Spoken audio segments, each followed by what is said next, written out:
Like I said, I go on the website, an incredible look, feel, brand that stands out straight away. As head of e-commerce, how do you protect that uniqueness? It's very easy to protect because it's how we survive.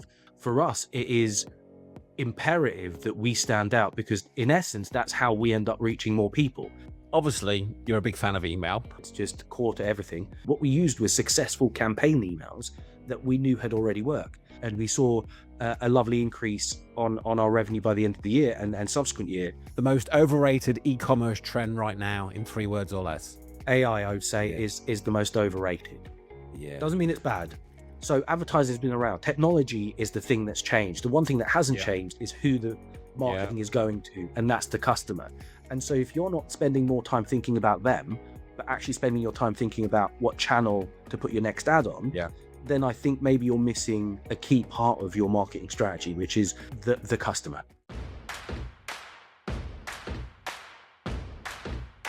Hi everyone, Richard Hill here. Welcome back to the eCom at One podcast. Now today I'm joined by Moise Abubakr, head of e-commerce at Rockett St George, a brand that has built its identity around bold, personality-led homeware and standing out from the bland. In this episode, we get into what it really takes to protect a unique brand as you grow, why being niche can actually be one of your biggest advantages, and how Rockett St George keeps that brand story consistent across product, creative, email, paid media, and the wider customer journey. Moise also shares some brilliant insights into email marketing, customer psychology, marketplace partnerships, and why understanding your customer properly still matters more than chasing the latest shiny thing. So, whether you're trying to shop on your brand identity, get more from your email strategy, or build a strong connection with your customers, there's loads to take away from this one. Now, do me one quick favor, hit the subscribe or follow button wherever you're listening to this episode so you're always in the know and never miss an episode. Let's dive in. Hi there, how are we doing? Yeah, very well, thank you. How are you doing? I'm very well because I'm in aircon, so it's really... Yeah, I've got about 5 doors open around me just to make sure there's enough air flowing around. Yeah, so I think for the listeners, we are recording this podcast, I think, on officially the hottest day pretty much in the UK that has ever been. Although I think in the next couple of days, it's going to get even warmer and maybe scrape 40 degrees in the UK. So hopefully you survive. Well, I mean, was it a red weather warning? That's today. Yeah. That's the claim to fame for today. That is today. So hopefully we both get through this. I'm okay. I'm in the aircon, which is, but let's hopefully. Well, thank you so much for coming on the show. Absolute pleasure to have a chat. So let's get into it. I know you've been in e-commerce for quite some time. So I'm really looking forward to having a good chat. And obviously you work with the brand Rockett St George. Fantastic set of products. I think I've already sort of earmarked far too much money than I should do on the website. I have it prepared for this. It's working. It means it's working. Some lovely products. Yeah. So I think before, if you're with us now, I would say you probably I don't normally say pause at this level, at this stage of an interview and a podcast, but it's good. Yeah, I would say have a look at the site. Some unbelievable products. So obviously, Rockett St George identity is built on standing out from the bland sort of chain store homeware brands that are out there. You know, as head of e-commerce, how do you protect that uniqueness? You know, like I said, I go on the website, an incredible look, feel, brand that stands out straight away. You know, how do you protect that uniqueness when there's obviously a lot of pressure to maybe to focus on in other areas? Sure. No. Obviously, I think in the world of e-commerce, growth and scale and all the things that you need to do are built on essentially appealing to as mass an audience as you can with an offering that we have on Rockett St George. It is about our uniqueness. That's our USP. So for us, it is imperative that we stand out because in essence, that's how we end up reaching more people. I think if we ever tried to blend in with the crowd, we'd lose who we are, but we'd also lose the battle to get new customers. We'd lose the battle to make products that ever sold. The fact that we are able to create stuff that people haven't seen anywhere else, won't be able to buy anywhere else, and certainly speak to a particular type of person, means that we, at the very least, have an area of the market to ourselves. We can grow that way vertically in that sense, but ultimately we are protecting the brand by having a unique brand. I think that's something that a lot of brands probably worry about, is how niche can you go before you start falling behind. And I've always believed that niche is actually the thing that helps you survive in at least in the ecom world, when a lot of other brands are competing with each other. If you're the one brand that people can say, oh, where do I get this leopard print dot dot dot, and they instantly think of you, that's a Yeah. win. That's a win every day of the week. And so it's very easy to protect because it's how we survive. Um, and it's very much supported in the brand. So I'd never have to try to Yeah. fight off people saying, oh, we should really launch this plain mug because we know it will sell billions. Yeah. Instead, it's like, do you think this is too much? That's the battle we're fighting inside, is, are we going a bit too wild? Because the story of the brand is it was created by people who wanted those products, so they're creating stuff that they love, and sometimes the challenge is, can you love it too much, and will it appeal to other people? So yeah, easy. Yeah. Brilliant. Brilliant. So where would you say that sort of uniqueness, I think obviously having that uniqueness, absolute sort of differentiator, but Yeah. where does that come from? And how does that communicate maybe down throughout the organization? Yeah. I mean, there's a lot of buzzwords in kind of in office culture, but the word culture is one of them. So what happens is, when you are part of the team, you are immersed in the history of the brand. You're immersed in all the products. We do all our photography and design in-house. We do all of our PPC in-house. So a lot of the things that come out of the brand come directly from that head office, come from sitting Yeah. next to the owners, having meetings with them, discussing why this particular product exists versus this particular product, how we could have gone down this route versus that other route. And a lot of the discussions, at least from a marketing point of view, are around the story of the product and the reason it exists in the first place. And I think that's fed in from the owners, from top down. So they will Yeah. sit with their design team and they'll come up with these beautiful stories for these products, and then they sit us in on those meetings. Tuesday, I get the days, all blend into one, but the Tuesday just gone, we sat down with one of the product designers on her latest range, and she's working 3 seasons in advance. So she's already on, you know, autumn 2027, but she's still running us through the line, how we got to autumn 2027. Yeah. And that's a really valuable thing for me to have, because when it comes to my job, knowing all of that stuff means I can create work that resonates with people, but also makes sense to the brand. It doesn't lose the essence of why we do what we do. So you'd probably put quite a lot of that down to that sort of like keeping that brand and that message and that consistency, quite a bit of it down to the fact that you're doing a lot of that in house, or maybe all of that in Yes, house. 100%, 100%. I think being able to turn around at your desk and ask a designer to make a quick change, or talk to the person who's building your meta ads and say to them, actually, maybe we should try this angle or this hook. Mm. Being able to do that in an office within, before lunch, and getting it done after lunch is Yeah. rare, because I know that, I mean, I've worked with amazing agencies, and I think agencies are an extension of brands if you can find the right one. But the Yeah. speed is the cost, right? So that's the thing that you lose Yes. out. And so Yeah. we have an amazing in-house team that is so agile and quick at maneuvering, that it means a brand story doesn't get lost. It doesn't get diluted because you're waiting and you may have forgotten an essence of it, or you have to write in an email, which then loses the tone of what you're talking about, or in a Teams call, or that sort of stuff. Yeah, no, that's a very interesting sort of.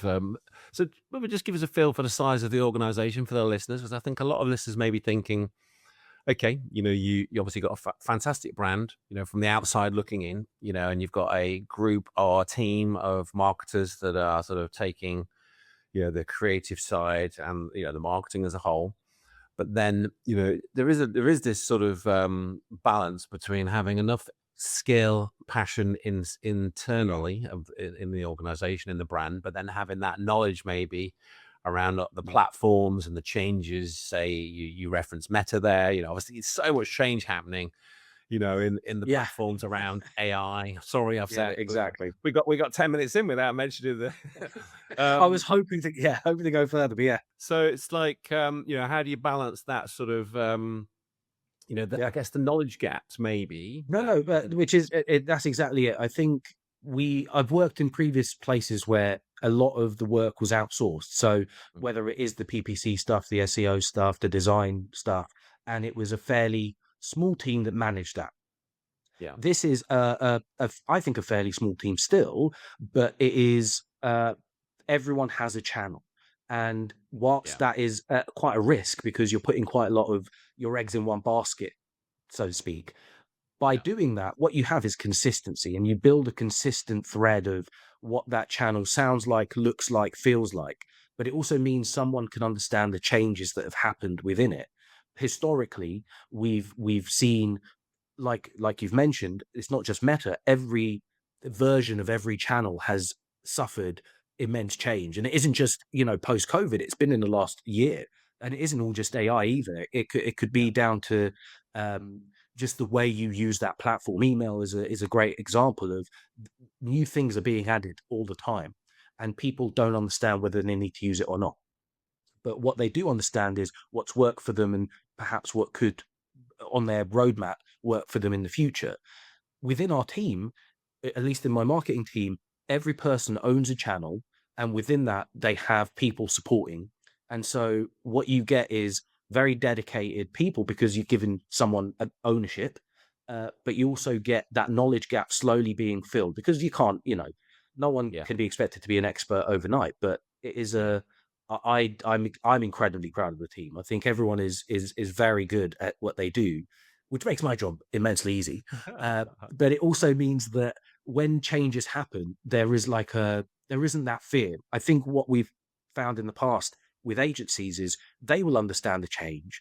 We won't understand the change. And that disconnect means Yeah. that if they do something on an ad that you would expect them to do, you feel like, what's that? You start questioning. And so it builds this um, it kind of tars the relationship a little bit. But within the team, they'll say to me that, "Oh, I've just gone to this Meta webinar, and Andromeda's doing this now," and we'll sit down, we'll talk about it because I'm lucky enough to have spent quite a lot of time in a lot of different teams that have absorbed enough to be able to at least talk about it, and we'll come up with a plan and we'll test.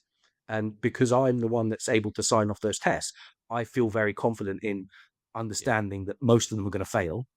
That's Yeah. okay, Yeah. and then you might hit on the one that does succeed, and that bridges the gap to the next step that you're going to take. I think, yeah, it sounds brilliant because I think what you've done there is what you're alluding to and what you're saying. You've created this culture where it's a safe place Yeah. to learn, to test, and to grow. So in theory, I would say you've got a fairly happy bunch of people that work with you, for I you. hope so. I hope they watch this and don't start swearing at the screen. I mean, They're like, no. Yeah, because it is take a sort care. of we have this conversation every night. We obviously brands come to our agency. Obviously there's an agency behind the podcast, and of differing sizes. And Yeah, it's yeah, at this point, obviously most of our brands have a marketing manager and a marketing team, but then some of the smaller ones don't. So then we scale them to a certain level maybe, and then they start to hire. So then it's that balance between what yeah. they want to do or what they and where we come in. So it's like this Well, and moving piece where we may be doing everything at a point, and that continues with a lot of clients. yeah, But then we're liaising with a marketing manager and a team. But then some brands want to do more in house, and I think especially on the creative side for sure. yeah, yeah. So it's this band. I don't think there's a one size sort of fits all. Obviously No, no, no. different founders, I've different certainly. I teams. mean, in previous roles, we worked with agencies where they really helped scale up the in-house Yeah, resource, and everyone who was working with that agency found a way to grow because of that agency. And ultimately, it's about finding the right mix. I think for us, because we've always had it in-house, the strength has come from building that up. I I love the idea of an agency coming in with expertise, but us holding the reins of the brand.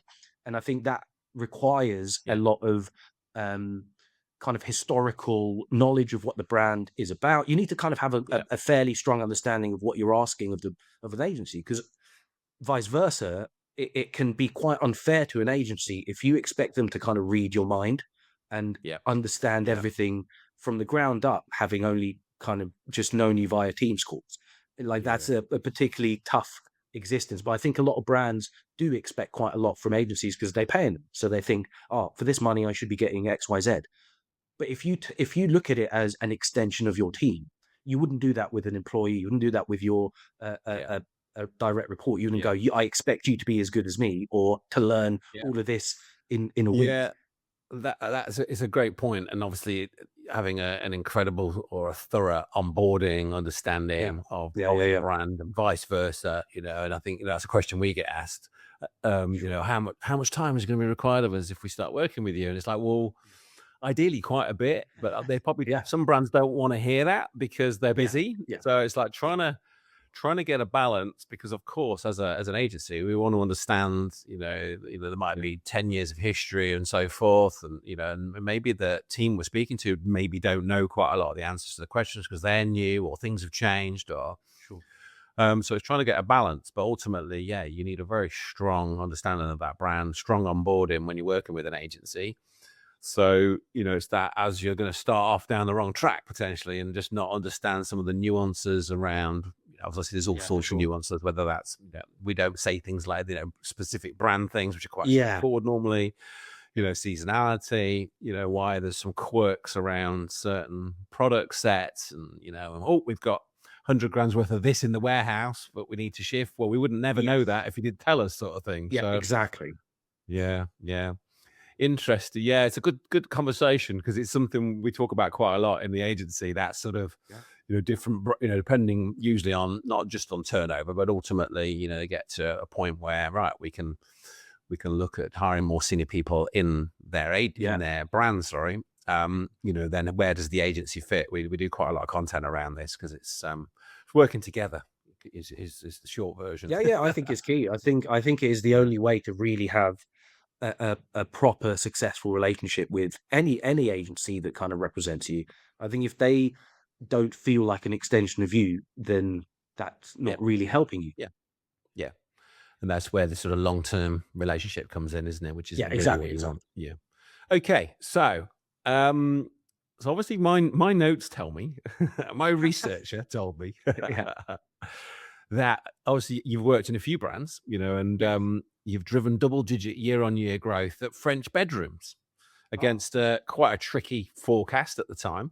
So what yeah, was the single biggest lever that you pulled there? yeah, And yeah. why No, was it that I maybe not an mean, obvious one?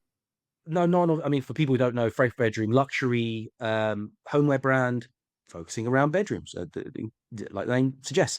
Um, when I joined them, I think it's fair to say that they were facing decline, year on year decline. So we were looking at the reasons why. I mean, the first things you do in this job is you kind of go in and look for what we call the like leaky bucket, like where are you actually losing as opposed to where you could be winning. Fix those bits, plug those holes. And I think for me, that was where a lot of the change happened, was not necessarily a single channel, but a behavior, and looking deeper into what the data was saying, looking deeper at what customers were actually, what their behavior was saying, and making changes, very small changes, to kind of divert them away from just leaving or not coming back for a second sale or whatever it might be. I mean, with email, I'm sure we'll talk about email because it's just core to everything. With email, for example, there were a lot of flows and automations that tried to do very complex things with a customer journey. So tried to predict a customer journey. If they did this, we'd show them this. If they did this, what they kind of didn't look at was the first step in that customer journey, the welcome flow. So that welcome flow, like all traditional welcome flows, has like a maybe 10% off your first order, etc., and then a second email that says thanks for buying, whatever. I went in and changed that welcome flow from one email, no, it was three emails in essence, to 16, because it, because actually what my and in essence those 16 also made or tried to make it so that customers didn't see any of our campaign emails while they were in that flow. So it was very curated what they saw, Mm. because for luxury furniture, I'm sure this isn't just unique to French bedroom, there is a longer consideration period. Yeah. It isn't as quick as see the bed they want to buy it that day. Some Yeah. people have the luxury of being able to do that and can you know buy a bed that day. A lot of people have to discuss it with their partner, have to measure up, Yeah. have to look at colors. There's a lot of work that goes in before someone comes back to buy.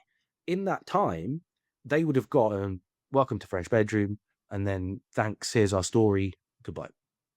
Yeah. What I put in was uh, discussing why the story of the brand, then discussing Yeah. why this product was, is a staple to us, and the story behind that, and oh, it pairs really well with this collection, and I depending on what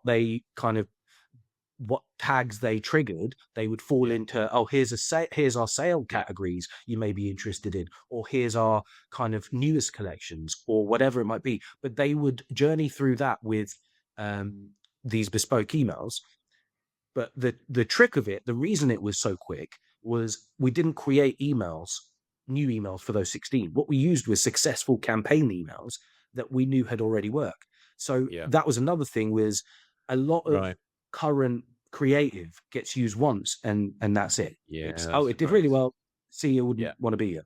And it never resurfaces. What Yeah. I thought was, we've got a bank of years worth of really successful campaign emails. Like, we segmented the top 20. So these are the ones Yeah. that were making the most revenue, or had the highest click-throughs, or whatever it might be, and put them into that flow, but updated them for You our make that current. sound so simple, but that is actually genius, isn't it? And But it also means, where your newest customer for 3 months is, where you've put them, at least with email.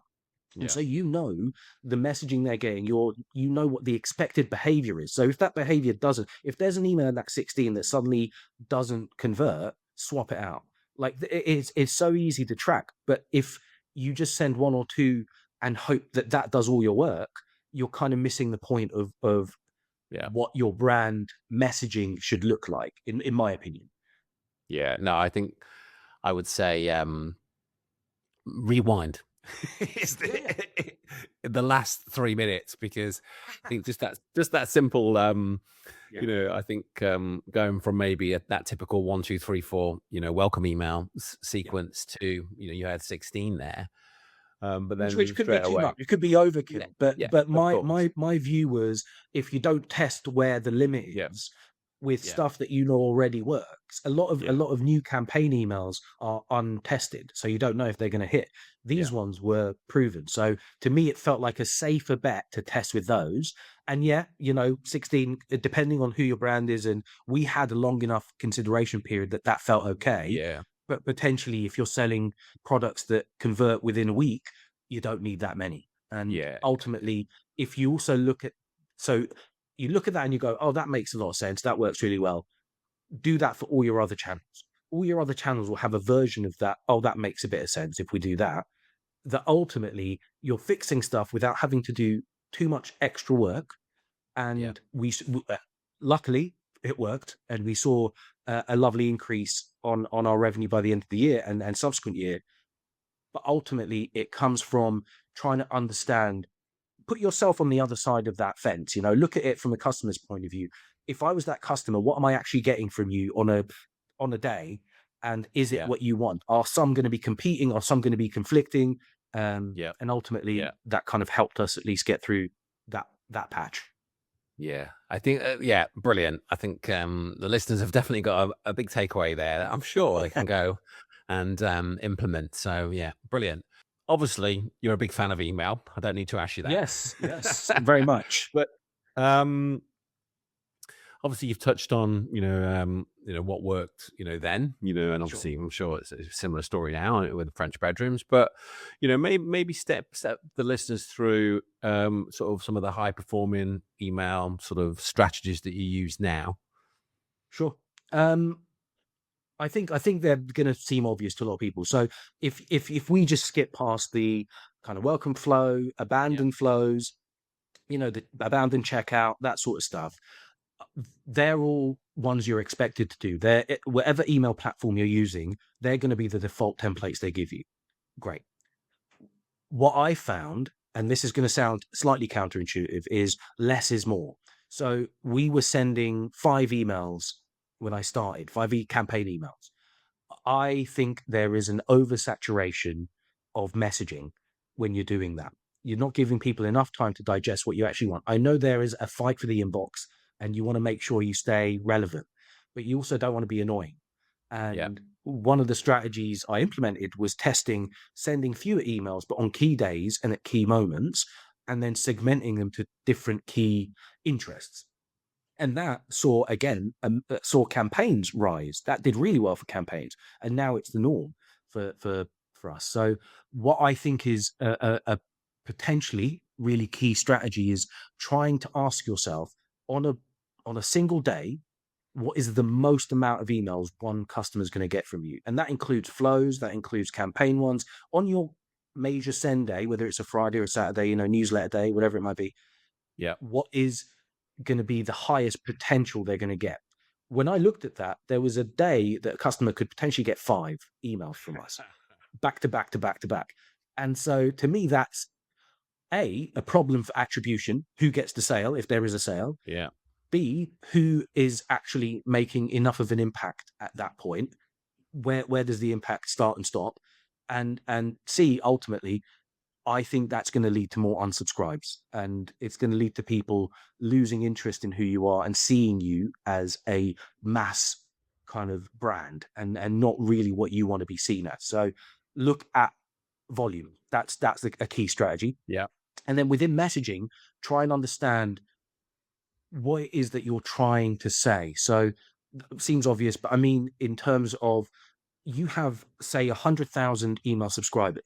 Not all of them want the same thing. Not all of them at the same stage of the journey. So what are you actually trying to say with this one email? Figure that out and then go, is this applicable to all 100,000 of these people? If the answer is yes, great, because it might be like a Black Friday sale email, send it. But the answer might be, oh no, we're just talking about like cushions. But all these people that have already bought cushions, they might prefer a different email. And so just ask that question and it will save you a lot of time, because it doesn't mean you make more work for yourself. It just means you send it to the right people and you're not bothering the wrong people. So with that, maybe obviously, you've got your Black Fridays, the to everyone, but then somebody comes in, because most of our listeners will have the traditional, if you like, structure of categories, subcategories, depends on collections, whatever. So they've bought their 4 or 5 cushions. So then we're saying, well, they probably don't need any more cushions. So we'll calm down on the cushions. But when they've got X amount of this, product set. Can you ever have too many cushions? That's the other. That's my wife. It's definitely no. You can never have enough. Yeah, that's a true story. There's also most companies will have products that they know are key products, right? So they can track them. We had French bedroom as an example.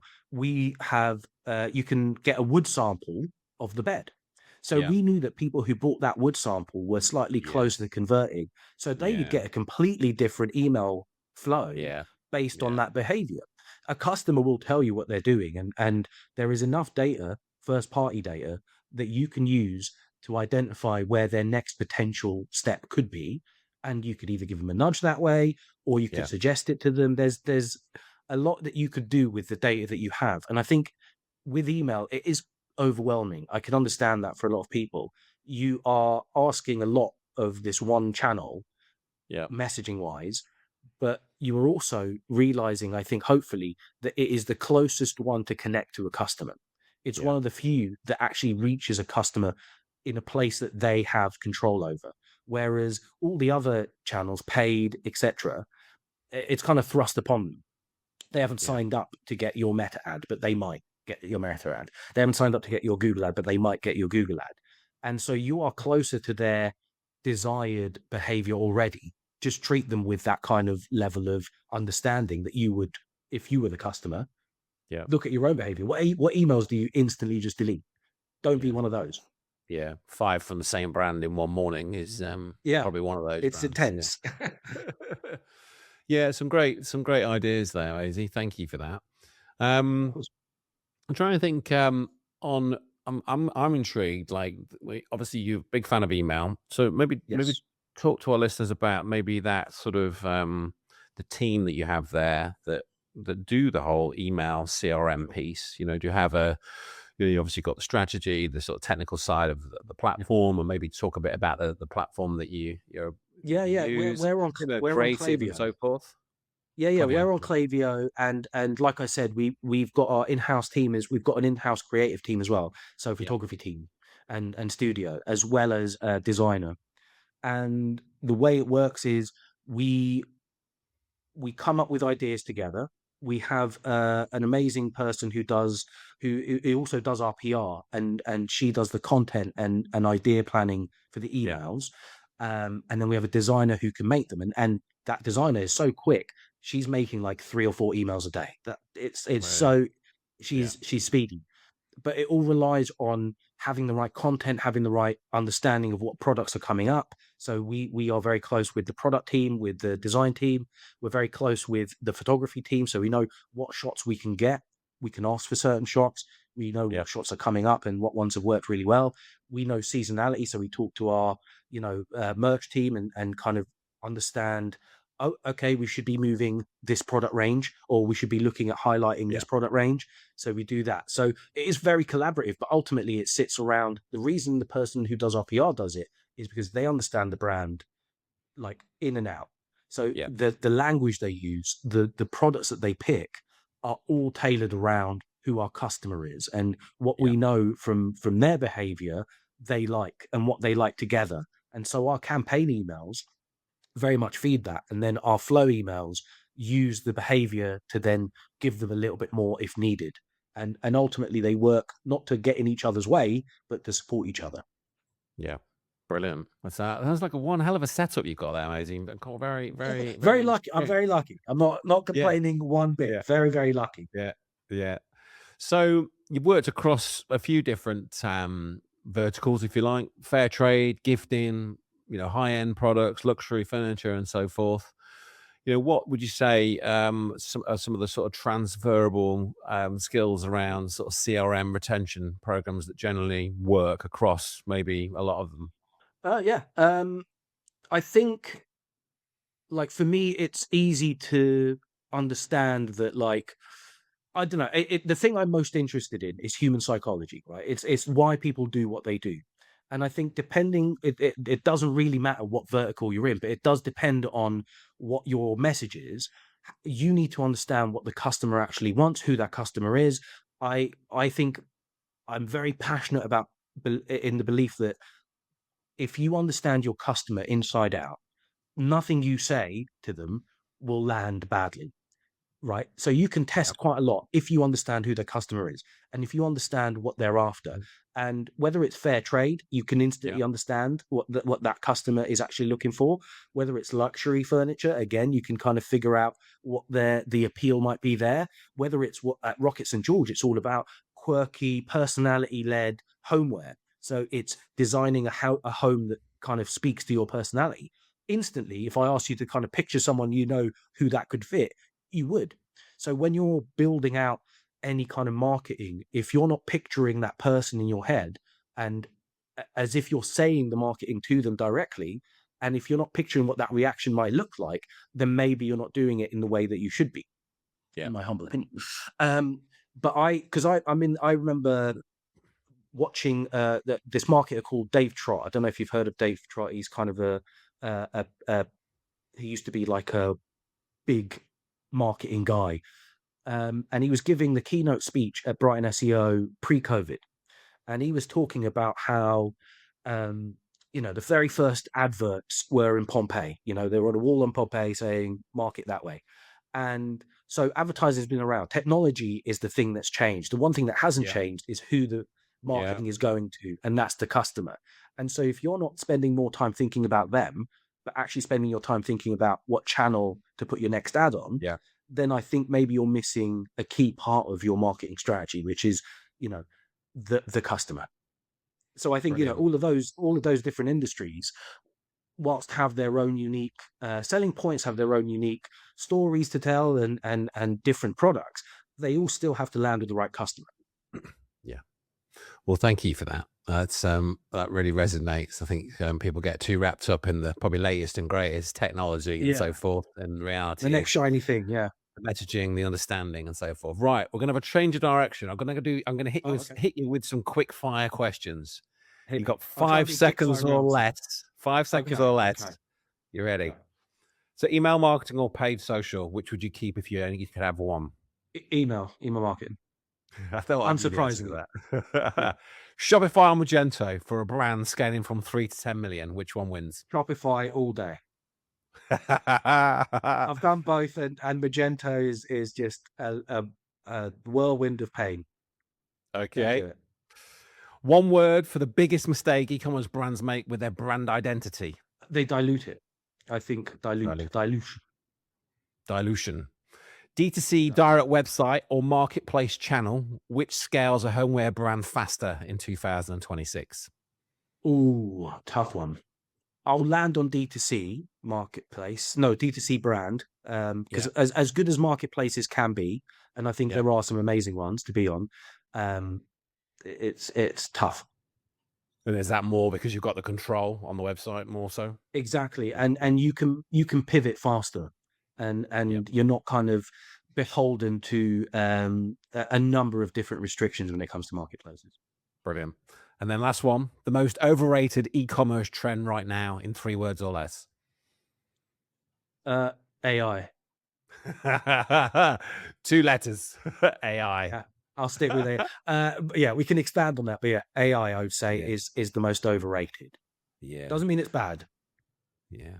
So thank you for that. So maybe while we're there with the AI, so maybe what some of the things that you guys are doing? Obviously, we could do Yeah. 2 hours on AI, I'm sure, but we're trying to keep the episode very Yeah, we're trying to focused. put that. No, I think, look, AI is a great tool. And I think if people understand it's a tool, they're in the right Yep. place. They're in the right headspace for it. I think a lot of what I'm hearing, a lot of what I'm seeing is it's a fix all, or it's the next great big thing. But Yeah. actually that's not how Yeah.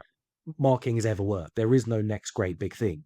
There is just a new technology to put your current Yeah. great big thing on. Yeah. And if people understand how it works and why they want to use it, also because it's such a broad term. When I say AI, you could be thinking of someone on ChatGPT searching for my brand, or I could be thinking of how do I rank on ChatGPT, or how do I get AI to do my marketing for me.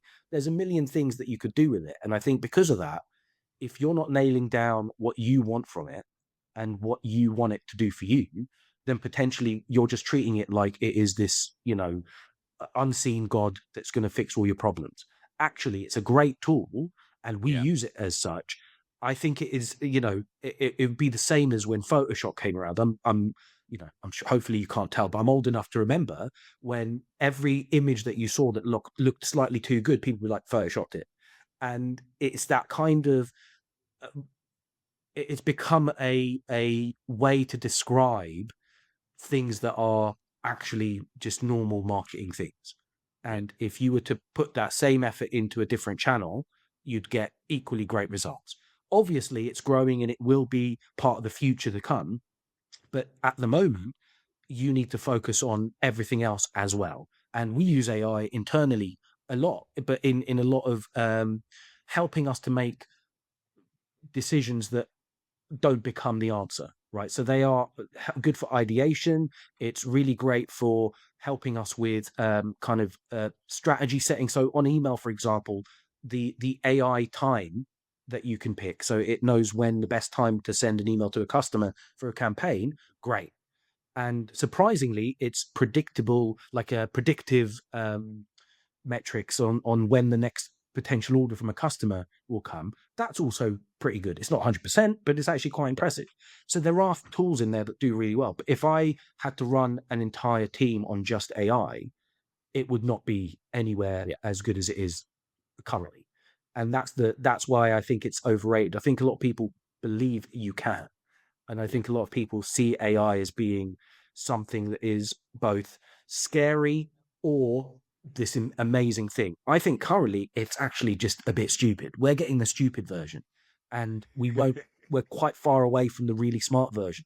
And that makes sense. The way it's been trained, it has to go to the middle. It Yeah. can't go to the best answer. It has to go to the most common answer. So just be aware of that. That's all I would Yeah. say. And if you are aware of it, you can use it as a tool really efficiently. I think what we'll maybe do then, Moise, is get you back on in maybe 12 months, and we'll do more of an AI chat, because I think Yeah. we could go We can all do a in. proper AI chat. Yeah. So, from an e-commerce strategy perspective, Yes. obviously we touched on it in the quickfire round.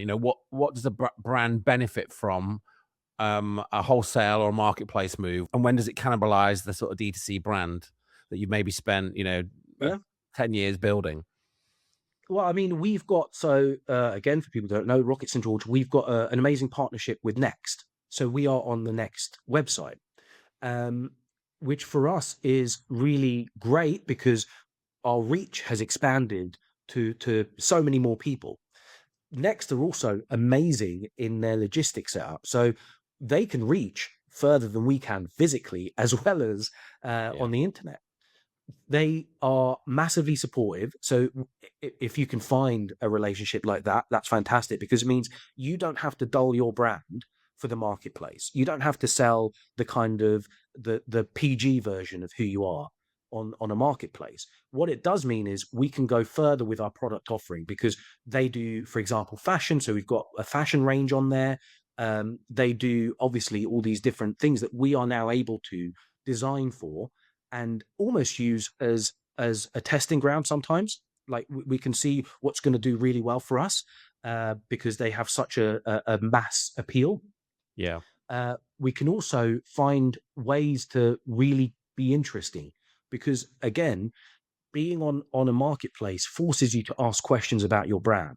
Because I mean, it could be as simple as, and I've done this before in previous roles, where you just launch all your product catalog on this marketplace. Great. They've just given you more reach, but now you've got your products there as well. Or you could take it as an opportunity to start expanding product ranges and look at opportunities that maybe don't really sit normally in your normal website, but you could see them working well in this broader range of say Next, but any other marketplace. And for me, it is having kind of that idea of product differentiation that helps, but getting that lovely reach, because our products are designed to be unique, but that doesn't mean that there's only one or two people out there that they could appeal to. I think being able to reach those unique people further afield that don't know about us is such a strong brand building exercise that it would be kind of, I would say it'd be a great move for a lot of brands to try. In the quickfire round, I led towards our own website, because I do think that is where your strength actually lies. That is your core strength. If you keep that website kind of strong, it makes your marketplace presence even stronger. Yeah, no, fantastic answer. I think it's trying to get that balance, isn't it? Because as you've alluded to, obviously that huge reach of some of these marketplaces, but then you've got to be careful what or not to dilute.